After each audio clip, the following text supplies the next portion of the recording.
Nahihiya ako. Kaya ko ba talaga ang sales? Ang sagot, kung forever ka mahihiya, walang mangyayari talaga. Nagsimula rin akong nahihiya. But the reality is, kung gusto mo talagang mag-grow, diba? Especially in sales, you really have to go out of your comfort zone. Kailangan mong maging proud dun sa ginagawa mo. Nagbebenta ka man ng insurance, nagbebenta ka man ng real estate, or kung ano man binibenta mo, produkto or servisyo, kailangan alam ng lahat. Use your personal page. Doon ka mag-post, doon ka mag-story, huwag ka mahiya. Hindi naman illegal yung binibenta mo, di ba?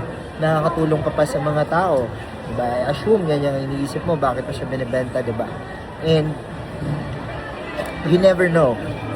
Yung mga taong nakapaligid sa'yo, baka mamaya pag nakita nila na nagbebenta ka, support ka pa nila, di ba? But of course, not everyone will support you. And ganoon talaga, di ba? Tuloy lang ang buhay. So yun, huwag ka na mahiya.